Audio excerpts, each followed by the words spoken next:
Καλημέρα κύριε Διαμαντόπουλε, χρόνια πολλά, καλή χρονιά. Πολλά.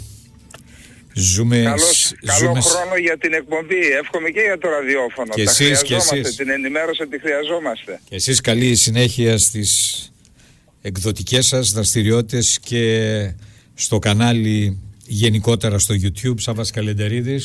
Ευχαριστώ. Καλή επιτυχία. Νομίζω ότι στο δημόσιο διάλογο έχει ιδιαίτερη αξία και σημασία και οι ερευνές σας, οι δημοσιογραφικές, και βέβαια η έκφραση απόψεων, διότι από ένα σημείο και μετά η δημοσιογραφία επιβάλλει το να πεις και τη γνώμη σου, έτσι. Επομένως δεν κάνουμε μόνο ρεπορτάζ. Ας πάρουμε κανένα δυο θέματα που έχουν εξελίξεις. Να δούμε το θέμα του τουρκολιβικού συμφώνου και ποιο είναι αυτό το δικαστήριο στην Τρίπολη που απέρριψε τη συμφωνία του Οκτωβρίου, αν έχει κάποια πολιτική σημασία και αξία, και να δούμε πώς οι πλευρές, Έλληνες και Τούρκοι, αναπτύσσονται ενώ έχουμε και παράλληλα εκλογές. Και οι δύο μαζί. Είναι λες και είναι η μοίρα μας, ας πούμε.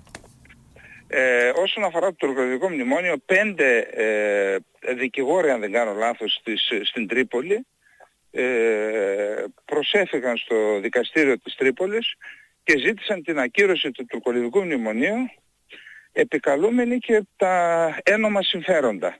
Δηλαδή, επειδή από αυτό το τουρκολιβικό μνημόνιο, το δεύτερο, που αφορά την εκχώρηση στην ουσία του εθνικού πλούτου στην Τουρκία, διότι αυτό είναι στην ουσία.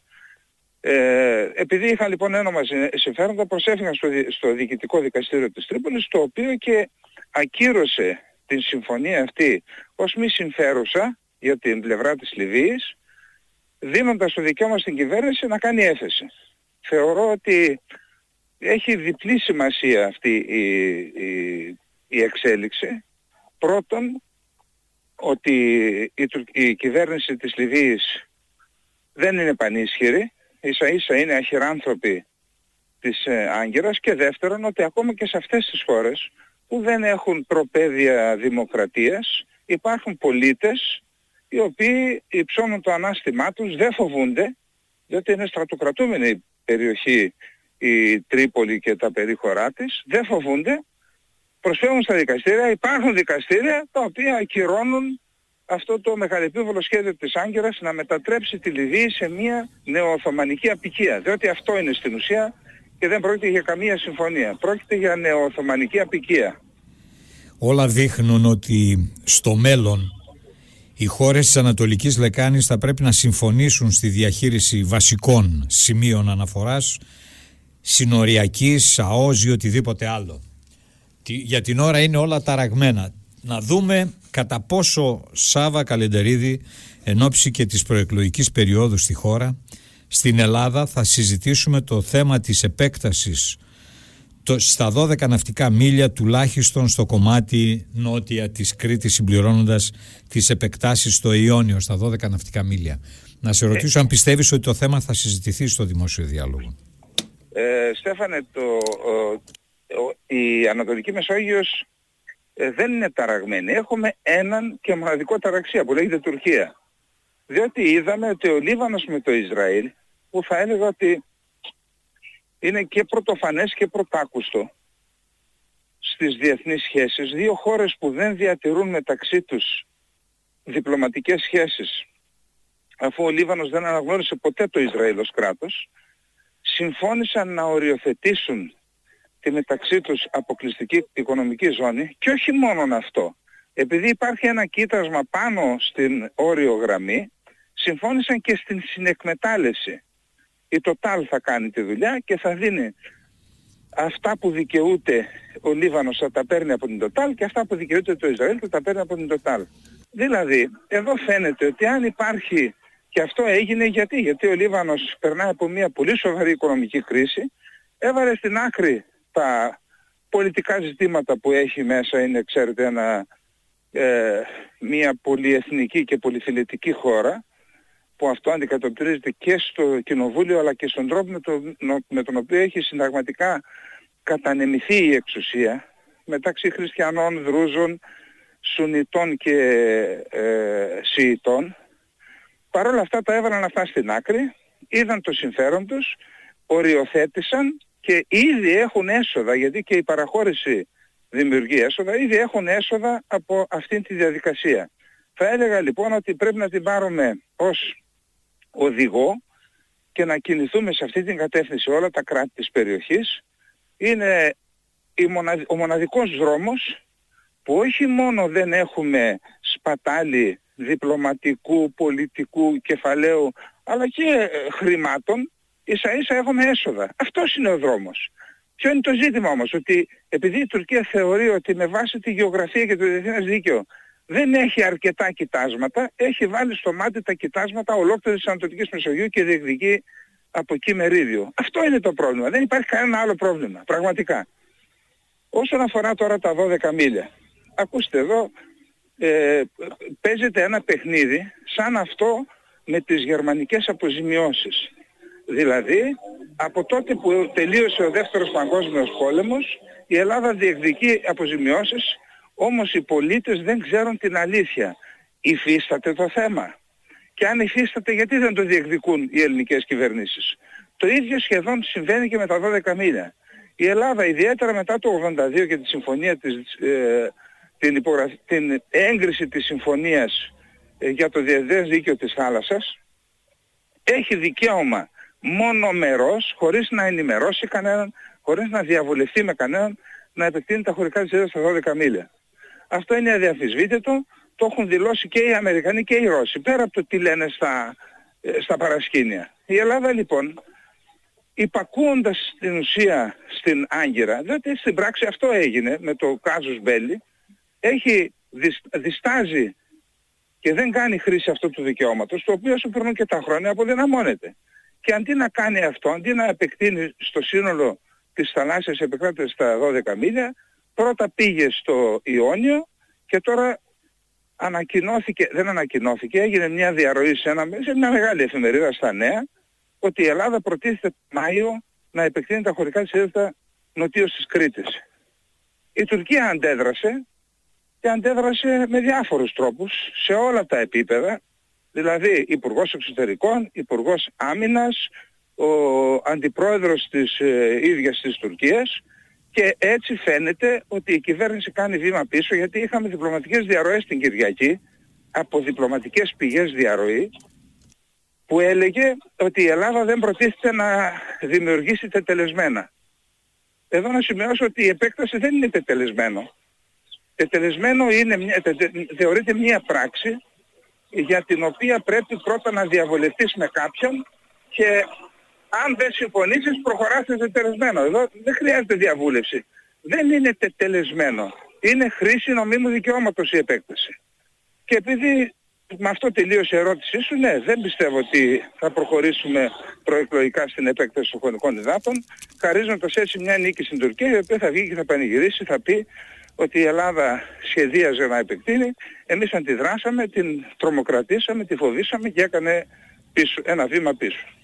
Ναι, αλλά όσο τα χρόνια περνούν, τόσο αδυνατίζει η επέκταση το δικαίωμα, και δημιουργεί, βεβαίως, και δημιουργείται τελεσμένα η μη αξιοποίηση χρήση.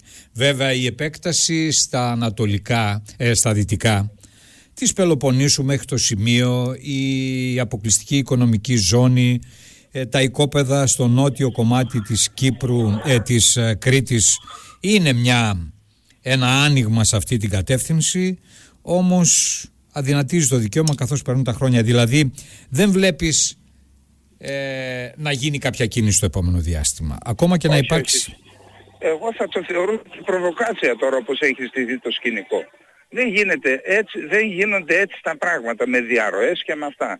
Αποφασίζεται, εξασφαλίζεται εθνική συνένεση, έχεις προετοιμαστεί για όλα τα ενδεχόμενα, εννοώ της αντίδρασης της Τουρκίας, έχεις προετοιμαστεί για όλες τις αντιδράσεις της διεθνούς κοινότητας, Αμερική-Ρωσία δηλαδή, έχεις προετοιμαστεί πώς θα αντιδράσει και πώς θα τα αντιμετωπίσει όλα αυτά, και αφού έχεις εξασφαλίσει εθνική συνένεση, έχεις μιλήσει με τους αρχηγούς των κομμάτων, έχεις πάρει το OK, τότε προχωράς ένα πρωί, όπως λέει ένα βράδυ ο Ερντογάν, εσύ ένα πρωί δίνει στη δημοσιότητα το προεδρικό διάταγμα και η υπόθεση τελείωσε.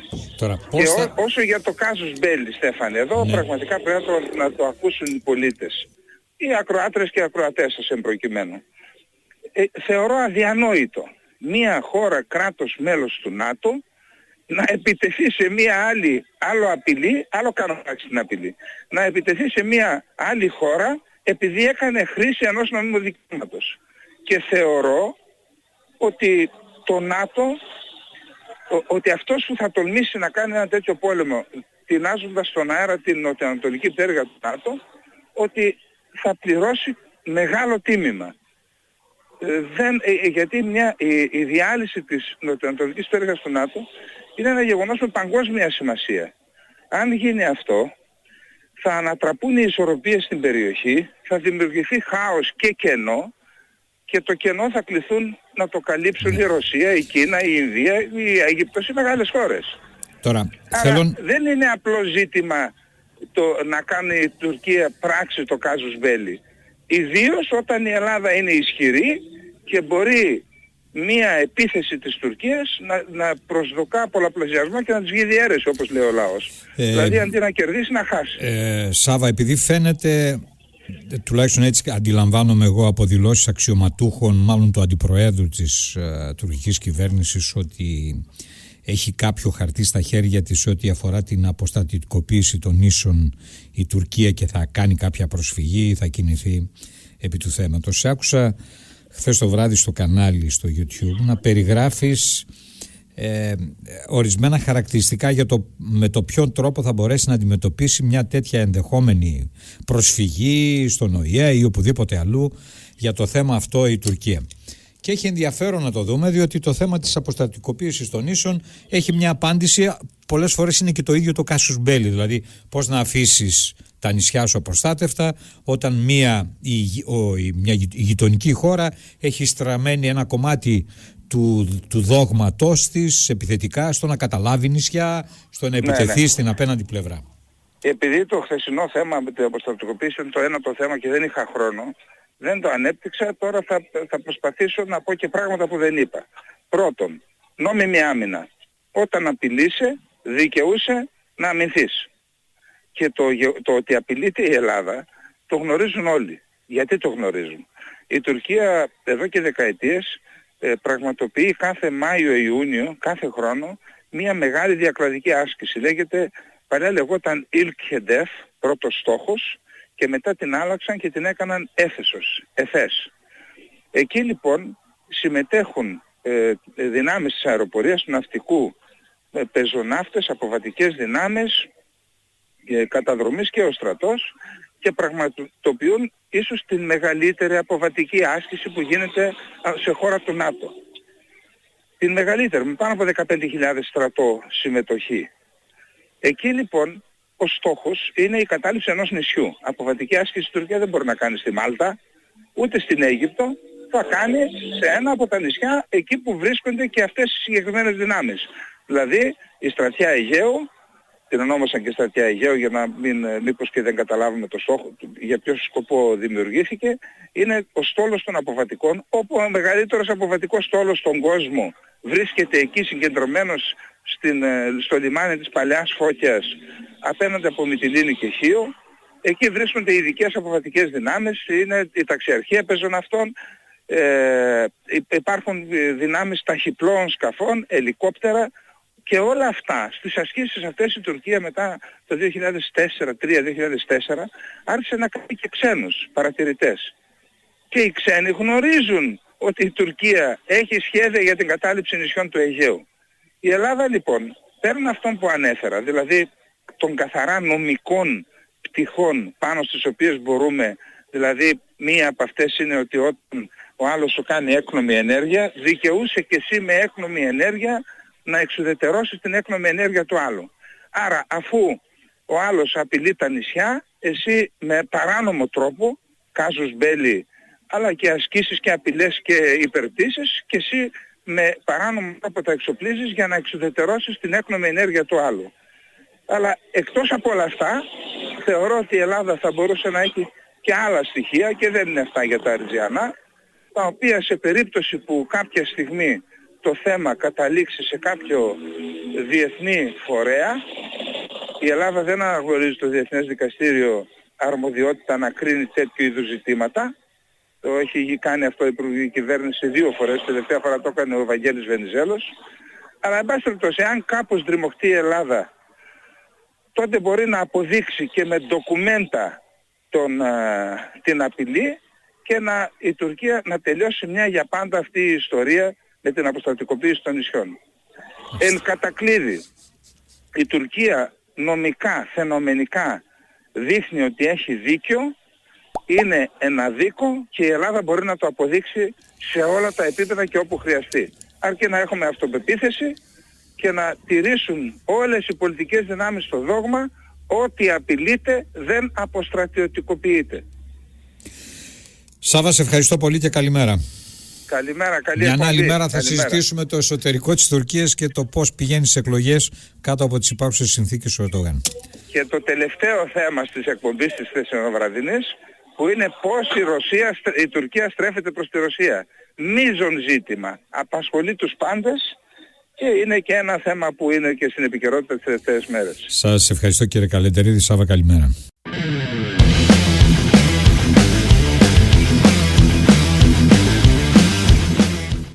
Μείνετε συντονισμένοι στο κανάλι του Σάβα Καλεντερίδη. Αν σας άρεσε το βίντεο, δυναμώστε τη φωνή μας. Πατήστε like, μοιραστείτε το περιεχόμενο, χτυπήστε το καμπανάκι για να σας έρχονται ειδοποιήσεις. Και μην ξεχνάτε, επισκεφτείτε το www.infognomonpolitics.gr, την πηγή της ενημέρωσης.